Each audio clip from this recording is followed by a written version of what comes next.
Hello, Buckeye fans, and welcome to another episode of the Bucknuts Happy Hour. I am Patrick Murphy here with you today. I am going to, as my colleague Dave Biddle likes to say, ride solo for this episode, which will probably be a little shorter. It's the off season. There's not as much to talk about, but still plenty to get into today. And we are going to focus specifically on the transfer portal and take a look, maybe a different little look at why Ohio State players haven't jumped in the transfer portal. Ones that maybe you would have expected to jump into the transfer portal.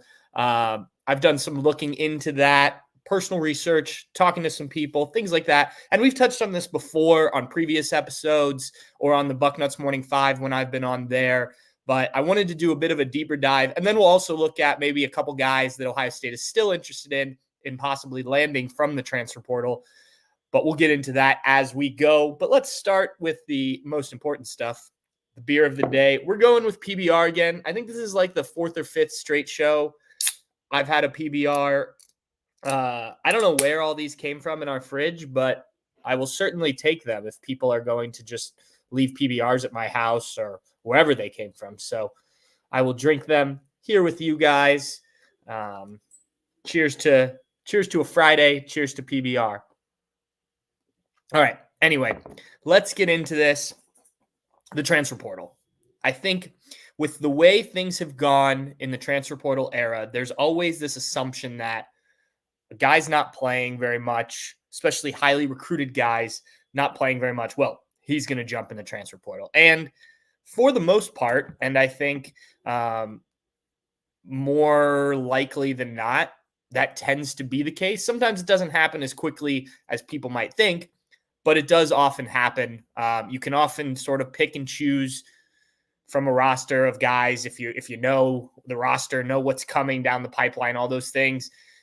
Who's most likely to hop in the transfer portal? I remember writing something the first year, I forget what year it was, one of the first couple of years about predicting guys who win the transfer portal, and it was still a taboo topic that I got yelled at. And I even had a parent message me and ask why they would suggest that, only for that parent's son to hop in the transfer portal not long after. I won't name names, but that did happen. But there also are guys who fans, not just Ohio State fans, this happens at every program, that you would expect to get in the transfer portal because of lack of playing time, what's already on the depth chart, what's coming up behind these players at their positions, those type of things. And sometimes those guys don't jump in the transfer portal. I think we can talk about, there's quite a few guys on the Ohio State roster that I think Buckeye fans would have thought, maybe that guy's gone 2 years ago even. You can kind of go through, again, I don't want to point out names again, because I've been yelled at for that before, but you can look at the roster, especially some of the older guys who haven't seen a ton of playing time. I think people ask all the time, why hasn't so-and-so transferred? Why hasn't, why hasn't this happened? All that stuff. So I wanted to take a look at it. And first I'm going to speak on my experience because I did transfer in college, and obviously my experience is different than what a football player would experience, right? I was just a regular student. But I think there's some commonalities you can take from that. And then I'll kind of go into the people I've talked to. So personal tangent, my first year of college, I went to Denison in Granville, Ohio. I did not want to go to Denison out of high school, but it's a very good school. My stepmom went there. And so it was, we'll put it nicely, strongly encouraged that I go to Denison. And so I went for a year. Actually liked it more than I anticipated, but still didn't think it was the place for me. So I ended up transferring to Ohio State. Honestly, I actually never thought I'd go to Ohio State. I grew up just down the street from Ohio State. It was not where I thought I'd be, so close to home. But things happened. I end up at Ohio State. So when you transfer, not only do you have to, pick up and move all your stuff. Now, for me and for most people that do it as a freshman, you are leaving anyway because you're moving out of the dorms. You're going back home for the summer. Maybe you get an apartment your second year in school. Though Denison, had I stayed there, is all dormitories so that you go home every summer or go to internships. But the process of kind of packing up my whole life and knowing I wasn't coming back, like a lot of the people I talked to at Denison were kind of already planning for the next year. And that was strange. Now, fortunately, when I transferred to Ohio State, as I said, I grew up close to Ohio State. I had a ton of friends who were at Ohio State already. So I had a place to live. I'd worked out with some of my high school buddies, getting in with them, finding a place to live. Just having people I knew made the transition a lot easier for me. I've talked to other, just general college students who have transferred. And sometimes it's not as simple. You transfer maybe because of a change in major or something along those lines. And you get to a new school and you don't know anybody. And, especially as a regular student, that can be pretty difficult to manage, to deal with. I think people figure it out, but I had an experience that at least I knew people. I had a group of friends. I'd met some other people through my friends at Ohio State already. So from just a normal person, non-collegiate athlete, there's still some burdens of credits. I had credits from my freshman year of college that just didn't transfer over. That I had to redo some classes that I felt like I already did this when I was at Denison. So just transferring in general, if you've never done it, it can be a pain in the butt, no doubt about it. Obviously, there are reasons to do it. Mine was just simply I wasn't enjoying Denison. I wanted a different experience in college, and I ended up getting that at Ohio State. Now taking it to the student athlete perspective, it's easy for you, me, anyone else to just say, oh yeah, that guy's going to hop in the transfer portal because he's not playing. But I think people often forget about these guys are humans. It's not a video game. On a day when we just got information about EA Sports new college football video game, there was a cover dropped and some more information if you missed that. But these guys aren't video game characters, right? They are real people with real lives and real, emotions, relationships, connections. And, I think we forget that a lot, not just when we're talking about potential transfers, but, when fans get frustrated at athletes and things like that. These are guys that are going through things a lot of times outside of football, sometimes even within football. But when it comes from the transfer part of it, do you want to pick up your life and move it to a different program? Is that worth it to you to play more potentially? There are a lot of guys. I've been doing a recent series on Bucknuts. We'll have another one out on Saturday morning on looking back at some of Ohio State's transfer classes and where these guys went. And we started with the 2022 class because that was the first big one of transfer portal guys. And like a lot of these guys, there are some guys, Ryan Watts, for instance, the cornerback, transfers to Texas, ends up playing a lot at Texas. I think he was a 6th round pick by the Pittsburgh Steelers. So, that's an example of the transferring working out. Justin Fields transferring from Georgia to Ohio State. It worked out really well. It doesn't always work out that well. And I think you have to weigh some of that. And, are you willing to pick up your entire life, everything you've kind of built at this pro, especially if you've been at a school for 2-3 years, and move it for the hope of, it working out when just based on, looking at these Ohio State players, these former Ohio State players, it seems to be about a 50% hit rate that, you end up going somewhere. Is it even the same level? I mean, I think of somebody, this will be in Saturday's Dallas Gant. Now, he did end up playing 2 years at Toledo after not really playing at Ohio State. He signed an undrafted free agent contract with, I think it was the Minnesota Vikings. But, he went from playing with teams in the Big Ten to, playing in the MAC. And he was really good in the MAC, back-to-back first-team all-MAC seasons. But, are you willing to say, okay, I'm going to drop down a little bit of a level in order to get more playing time? Because it doesn't always work out like Ryan Watts, where he wasn't playing Ohio State, goes and plays at Texas and has a career that gets him drafted, plays in a college football playoff, all that stuff. So I think there's something there to consider. And then I think you also have to look at what you're leaving behind, right? So you look at some of the guys on the Ohio State roster, specifically this season, because I think this is important, though I think you could apply a lot of this to every offseason. But for the 2024 season, I talked about this with Dave Biddle on the BM5 briefly, and I wrote about this on Bucknuts last week. There is an opportunity here for anyone who is on this roster to be a part of a Big Ten championship team, the team that can end the losing streak to Michigan, the national championship, potentially another college football playoff run. All of those things are what we expect out of this Ohio State team in 2024. And I know that fans, even myself, we often just talk about the guys that play regularly on Saturdays. We're going to talk about Emeka Egbuka. We're going to talk about Donovan Jackson. We're going to talk about Denzel, all of those guys. But the roster is made up of 85 players, right? And those players all have a role, whether it involves seeing them on Saturdays in front of, 100,000 people, or if that is scout teamwork, getting guys ready for Saturday. And so, the entire 85-man roster is a part of winning a Big Ten title, a national championship, beating Michigan, whatever it may be.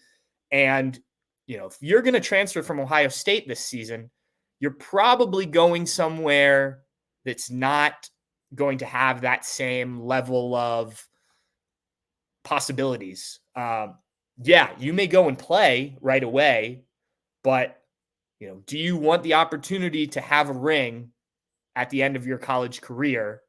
Where is it most likely that you're going to get that? Probably this season at Ohio State. Are you going to leave Ohio State and transfer to Georgia or transfer to Texas or one of these schools that's also considered a favorite to win the national championship? At this point, probably not. Maybe, but probably not. So if you're one of those guys that was considering transferring from Ohio State, you are passing up, even if you may not be a big-time contributor, you are passing up the opportunity to win a national championship this season. And if you have eligibility beyond this season, think about the number of guys the Buckeyes are going to lose after this year. You'd think about all of these juniors that we've talked about that have come back for their senior seasons, right? And those guys are all out of eligibility after this year. So, if you play in one of those positions, there's an opportunity next season. You win a national championship, maybe you rotate in some, you get to play some, kind of set yourself up for 2025. Those guys leave. There's an opportunity if you can, wait another year. If not, beyond those seniors, there's going to be some juniors that leave this team as well. I think about a Dallin Hayden, for instance. Now, Dallin Hayden had obviously been in the program 2 seasons. He hadn't gotten as much playing time as he would have liked. We all are still kind of perplexed by Dallin Hayden and his lack of playing time. But had Dallin Hayden, now he obviously transfers, he goes to Colorado, but had he elected to stay with the Buckeyes, probably doesn't play a ton again this year unless there's injuries, but there's an opportunity for 2025 to be the Dallin Hayden show in the backfield. I completely understand why he transferred, but I just think that's a good example of, a guy that could have had a pretty big role next year. Kenyatta Jackson, Caden Curry, those defensive ends, for instance. Not that those guys have been talked about as potential transfer guys, but you get what I'm saying here. So I think that is a factor specifically with this team. And look, it's Ohio State. Almost every year, they're going to go in with the expectations of winning a national championship. So almost every year, players that are deciding on whether they should stay or go are going to weigh those factors, not only off the field, but on the field. Would I like to have a national championship ring? Yeah, probably. If you are willing to kind of wait that little bit of time extra. Now, some guys don't have that time, right? You got if you want to showcase yourself for potential NFL future, you don't have time to sit around and hope to win a national championship as a backup. The other thing I will say that I think specifically applies to the season is something Ryan Day and a lot of guys have talked about this offseason already. We don't really know how a 16, 17 game season is going to go in college football. Ryan Day is planning as if the Buckeyes are going to need a ton of depth. I wrote about that also recently. that not only do the Buckeyes need to talk the talk, but they need to walk the walk in using their depth this season. And so maybe last year, if you are, on the second level of the depth chart, you're not going to see a ton of playing time. You'll probably only get in when the games are well in hand, things like that. This year that may be different, and so there may be more opportunities for guys. And I think that that's something that pretty much everyone who thought about transferring had to consider as well, right? Okay, maybe I will see more playing time than I thought this year because we're going to go on a deeper run. We're going to need more bodies, things like that. But I do think that transferring just in general, not just this season, will be, it's easy to say, why is so-and-so still in the program? Why hasn't he transferred? He hasn't played, da-da-da-da. I think when you dive into what it takes to transfer and kind of what you're leaving behind at Ohio State, which, not only a good place to be a football player, but, a pretty good school, a lot of opportunities after you graduate if you are a Buckeye because of the alumni base, things like that. So there's just a lot that goes into it that I think we don't talk about a ton. And I've talked to some guys who have transferred. I've talked to families of players that both have and haven't transferred. You think of a guy like a Will Kazmarek, who talked a little bit when we spoke to him earlier this offseason about, coming from a place like Ohio University to Ohio State. Now, he said, not a huge difference just in terms of how things are done, but I mean, just the facilities in general. You're making a big step up. You got to learn this stuff. You got to learn a new playbook. There's just a lot that goes into it behind the scenes that I think everybody doesn't always think of. I've seen some people in the comments here talking about the quarterbacks. I specifically wrote about the quarterbacks last week, and I called it "Why Ohio State Survived the Transfer Portal with All 5 Scholarship Quarterbacks." You can read that over on Bucknuts, but I think really there's an opportunity for all of those guys.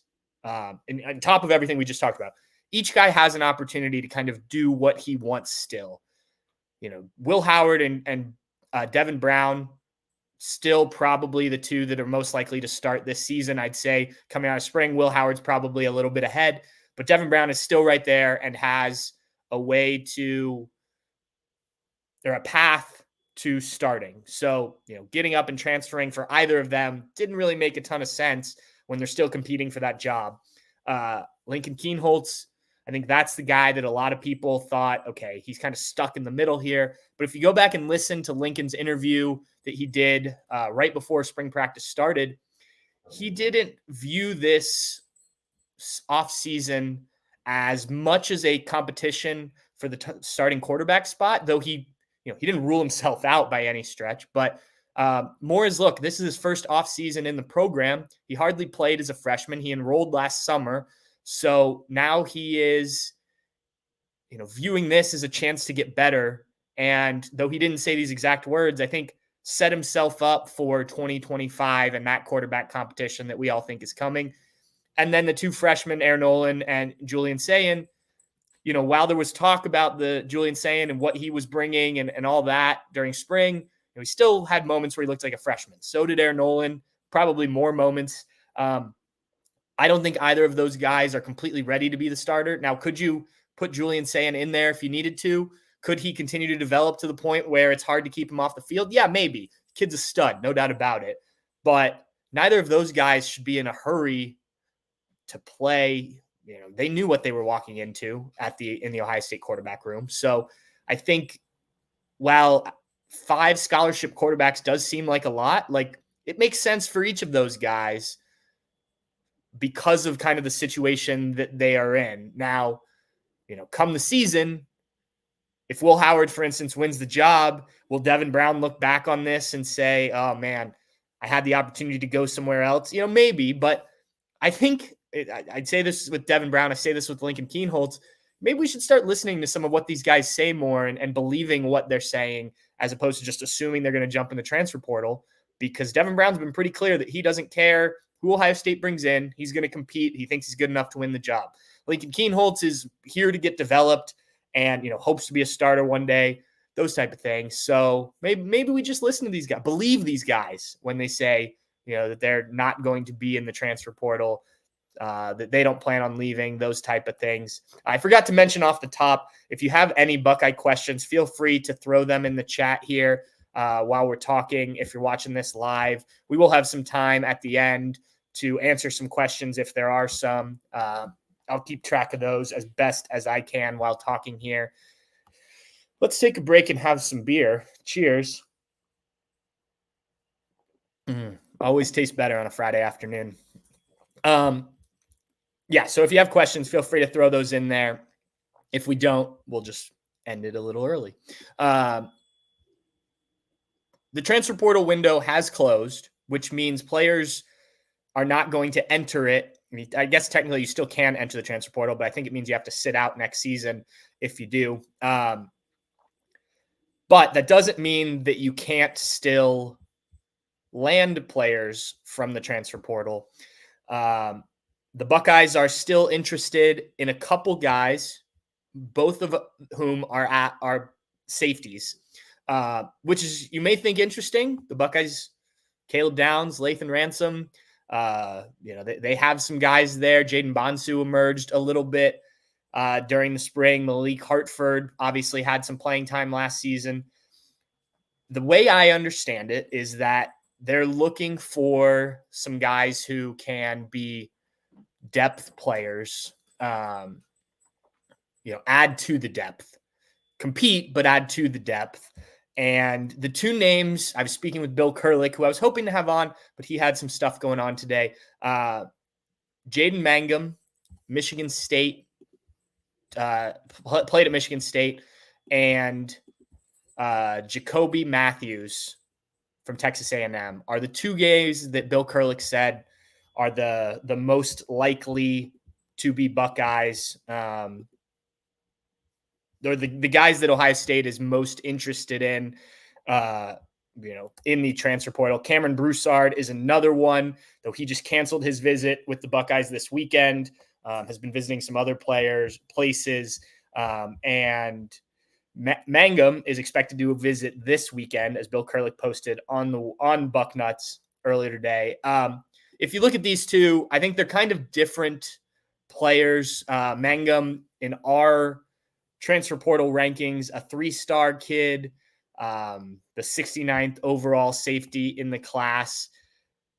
Probably the team to beat there is going to be Michigan. He's from Franklin, Michigan. This would be a chance, like I said, played at Michigan State, so he wouldn't be moving too far.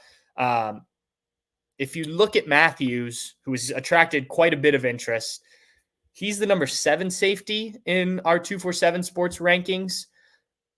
Obviously, both guys would like an opportunity to go in anywhere they decide to transfer and play. But I think from an Ohio State perspective, Mangum may make a little bit more sense, where you could try and convince a guy who maybe isn't as highly recruited that, hey, come in here, learn for a year with our secondary, and, Lathan Ransom is going to be gone after next year. There's an opportunity.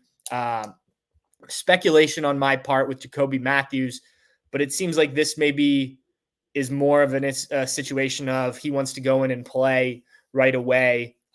So those are the two guys that I would say are most interesting to Ohio State right now. Obviously, offensive line continues to be something that I think we're going to talk about throughout the offseason. There's just not, you can go look in the transfer portal right now. We have it on 24/7 Sports, the guys that are in there. There's not a ton of great options, I will say.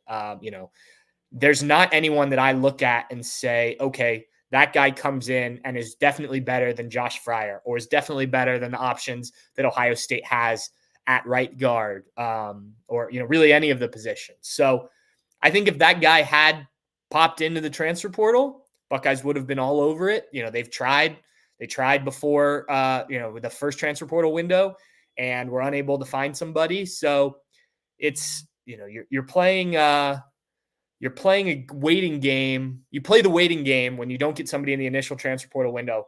You just don't know who's going to end up in the window, that secondary window after spring. Cheers. And you're just hoping at that point. Now, I will say, and I've said this a few times the last few weeks, I do think that the Buckeyes found a bit more from their offensive linemen during spring practice that makes you feel a little bit more comfortable with where things are. They like what Josh Fryer did in terms of development during the offseason. They think that a year under his belt will help him be a better right tackle. And then they've got some options at right guard that I think they feel okay with, at least okay with, maybe better than okay with Luke Montgomery, Tegra Shabola, and Carson Hinsman, who, last year obviously got experience starting at center. So I think the urgency to go find an offensive lineman, while again, if somebody had been there that fits perfectly and is an upgrade over what they have, I think they go get him.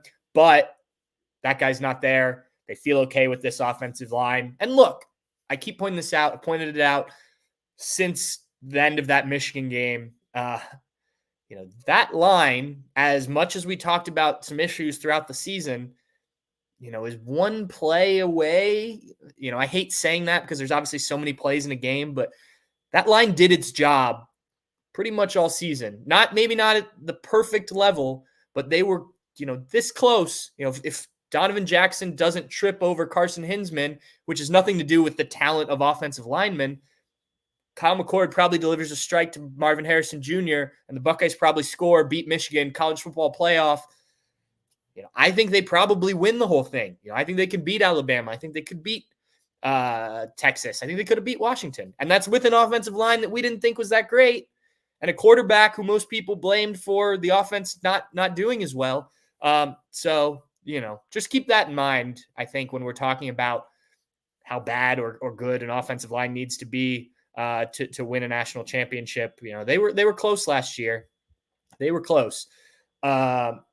Other than that, I don't think there's really anyone else that they're going to look at in the transfer portal. I think adding some depth at safety is really become the priority. I think you look across this roster and there's just not that many holes to fill. So, I think they've done a good job. They hit the needs for the most part that they needed in the initial window, and now are kind of off to, building on what they have already here. So I did see some questions pop in. Again, if you have more, feel free to throw them in there. It doesn't have to deal with the transfer portal, anything Ohio State, college football, whatever you want to talk about here for the next several minutes, because we've still got some time. Christopher Sowers, Sowers, I think I said that right. Do you think Sonny Styles will start over CJ Hicks? That's a good question. I think if I had to place a bet on who starts week 1 against Akron, I think it's Akron, I would say it's probably CJ Hicks right now, assuming the Buckeyes are coming out with 2 linebackers, because there was enough talk during spring practice about Sonny Styles playing that Sam linebacker position. Cheers. That I do wonder if Sonny maybe is on the field, almost similar to what he was last year, as they play 3 linebackers, but 3 linebackers with 2 really athletic guys who can do some different things in CJ and Sonny. And so maybe you don't worry as much about not having 3 linebackers on the field. Now, of course, that means you're taking somebody else off, or you're taking Jordan Hancock off from nickel, maybe in certain plays. But I do think you could see more 3 linebacker sets from Ohio State this year because of the versatility of their 2 outside linebackers.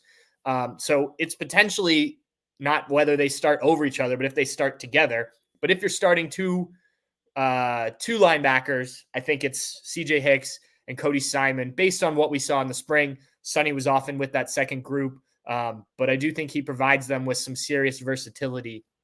Do you think Matt Henry asked, do you think the Buckeyes will get Sanders Jr.? This is David Sanders Jr., the 5-star offensive tackle from Charlotte, North Carolina.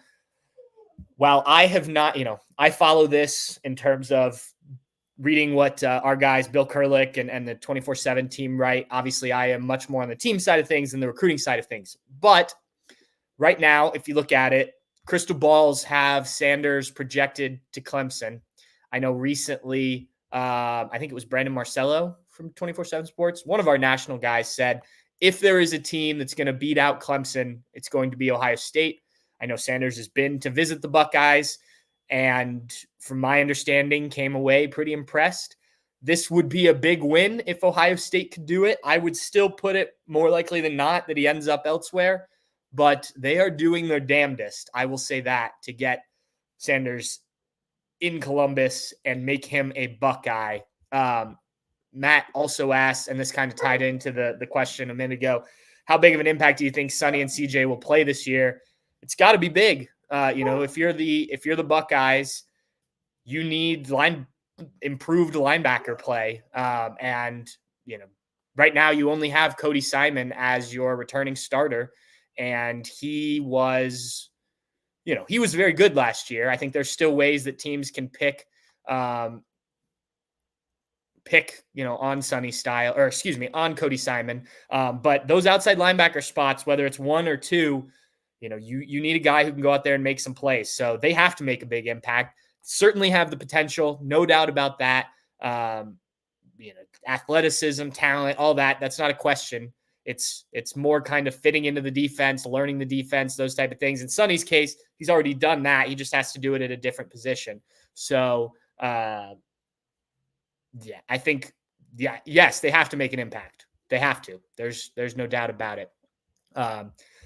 Sue asked, why is Johnny Thurman having development issues? I've heard some rumors that he's horsing around too much outside of football and has been in the doghouse. I'm not going to comment on what's going on outside of football for him. I don't know that to be the case. It's possible. Young guy, I assume many of us at that age made some mistakes, did some stupid things. I certainly did at that point. Not an excuse. We'd like all of the Buckeyes to come in and be super mature and whatnot, but I don't know if that is the case. What I do know with a guy like Jelani is, like, he was essentially a wide receiver in high school, and a big wide receiver, but a wide receiver.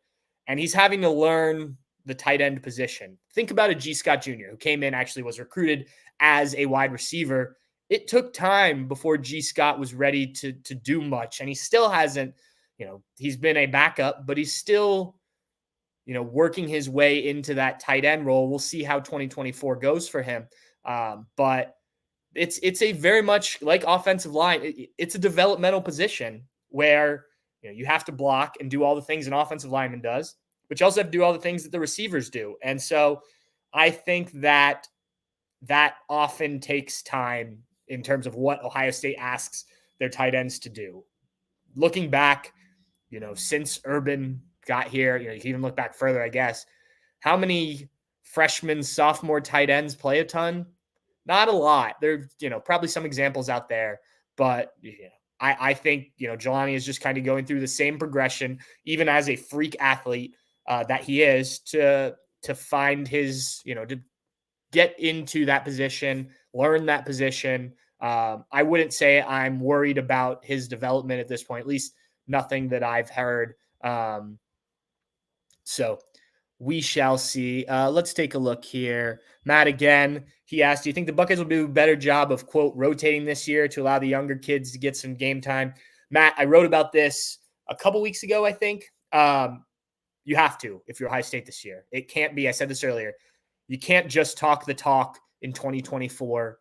And they've done that in the past. We've heard about running backs rotating and wide receivers rotating and things like that, all sorts of positions, defensive line. It's got to happen. There are just too many games, and you can't have an injury happen, in week 8 at pick your position. And now all of a sudden you're throwing a guy out there who has hardly played in the meat of the Big Ten season, heading to, potentially a Big Ten championship game, that Michigan game, the Big Ten championship game, and then maybe the college football playoff. You need to get these guys experience. You need to keep the starters fresh. I think that will be something to monitor early on when the Buckeyes kind of have an easy start to the season. okay, how quickly are starters coming out of the game? And then how much rotating is happening even when the game is still, contentious. For me, look, first of all, you have to earn your spot, right? You're not just going to rotate guys in because you want to rotate. And I think that's been, like Larry Johnson, for instance, has made a habit of rotating guys, but they didn't really do that last year. Well, I mean, that's not because he didn't want to. The guys like Caden Curry and Kenyatta Jackson and Hero Canoe and Tywone Malone and all these guys, they have to show in practice and when they do get an opportunity that they are, you're not getting a massive drop off and they are ready to perform. And so some of that plays a part. But yes, I think guys have to get in more regularly. Almost every position I think needs to do some rotation if you're the Buckeyes. Look, maybe in a few years, once teams are more used to this 16-17, assuming we don't get another playoff expansion, once you kind of get used to this in the rhythm, I think we won't be talking about this as much. I think there'll be some natural rotation. But as Ryan Day said a few times this offseason, most recently on the podcast he did with Josh Pate, which I recommend you go listen to if you haven't, there isn't, you can't just pick up a guy off waivers when somebody gets hurt to help your roster. You can't make a trade mid-season because somebody gets hurt. No, you've got your 85 guys. That's who you're rolling with. So you need to get them some experience throughout the season, and keep the other guys fresh. Let's see what else we've got here. How do you explain the national champs' lack of recruiting? I assume, this is Matt again, I assume you're talking about with Michigan's recruiting class. To be honest, I haven't followed it super closely. I'm pulling up here what they've got in 2025. They are the 36th ranked class in the country, with five guys committed. Look, I think there's a few things. One, Michigan hasn't traditionally been a top recruiting team. They developed their talent really well last season, and that's kind of, they were a outlier of a national championship, them and Washington, frankly, though Michigan recruits at a higher level than that. I also think there's still this looming NCAA punishments coming down. You had a change in coaching staff, things like that. So I think you kind of put all these things together. You get kind of a ho-hum recruiting class. And let's remember, we sit here on May 10th today. Plenty of time for Michigan to make a little bit of a run. Sue asked, do we get Hicks in a jack role so he and Sonny can both play at the same time? Yeah, Jim Knowles keeps talking about that. He's brought it up a few times when we've spoken to him, even since the end of the season. I don't know. To be honest, I don't know what the jack is. I don't know where it fits. If you're playing a jack position, who are you taking off the field?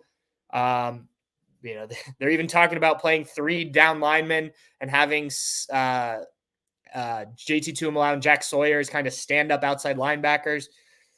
For me, I've said this for a while now. I don't think you need to experiment all this much with this Ohio State defense. Defense is good. Don't mess with it. I think if you're going to play Hicks and Styles together, you play 3 linebackers is my mind. Now, Jim Knowles has forgotten more about defense than I have ever known, but it just seems to me you don't need to get too gimmicky with this defense because you have talent, you have everything you need there. I don't think you need to do a jack necessarily. Now, if you have somebody that fits and it works, fine, but I don't think you need to force it. And I feel like before they forced it, and last year they went away from that and things worked a lot better. Charles Parks says, do you think Ballard, that's Jaden Ballard, will get more playing time this year at wide receiver? All right, so you've got guys we know are going to play. Emeka Egbuka, Carnell Tate, Brandon Inniss, Jeremiah Smith. So you got 4 there. And both Brandon Inniss and Emeka Egbuka can play in the slot. Carnell Tate, Jeremiah Smith can play outside. Emeka Egbuka is going to play outside some too. Frankly, I think Brandon Inniss could play outside if you needed him to. So Jaden Ballard, where does he fit there? Well, he's an outside receiver. He's going to stretch the defense, made some big plays at times that we saw him in spring. I think there is the potential, but I think this is all on Jaden Ballard at this point in his career. He has not done, you'd have to talk to him, talk to Brian Hartline about why he hasn't gotten on the field enough, but whatever it is has kept him from having a role. So something has to change, right? And, you also have to change it enough that you're better than those guys I just listed, and better than, a Bryson Rogers, for instance, other guys that are in that room too. Now, this isn't as deep of a room. I think Ohio State has 7 scholarship wide receivers. I don't have the numbers in front of me. That sounds right to me. So there is an opportunity there. And, in terms of just a deep threat, Devin Smith type guy, Jaden Ballard can do that. But you have to be able to do the other things too, right? In order to be on the field. Brian Hartline's not going to just put a Jaden Ballard in the game because they want to run a go route. I mean, that just, it tips your hat to the defense. Cheers. So I think this is all up to Jaden Ballard. Like I said, he made some good plays in spring, but it's got to be consistent and it's got to be everything. It can't just be run fast and, catch some deep passes here. Looking to see other questions here. Matt Reynolds asked, how many spots will be open after a few transfers on scholarships? I think Steve Hellwagon, who keeps track of that pretty well for us, told me the other day that they were down to 81. Now, I would not be surprised if a couple of walk-ons, we already talked about, they may add a safety or two, probably just a safety. But I do think they could do like a TC Caffey on scholarship or guys like that who they do expect to kind of be in the rotation, reward guys who've put in the time as walk-ons. And it's always cool when a program can do that. So it will work out, no doubt about it. But I think that's what Steve told me, was that they were down to 81 scholarships. Let me see if there's anything else here. All right. It looks like I've covered most of it. If I missed anything, I am sorry. Just scrolling through here, doing this on my own. So we're going to wrap it up. I hope this was informative. I know the transfer portal topic is very Sue asked one more question. Do we know if Innis will be ready to practice this summer? I haven't heard what it is. Brian Day said that it was like with Lorenzo Styles, who was in a sling at the spring game.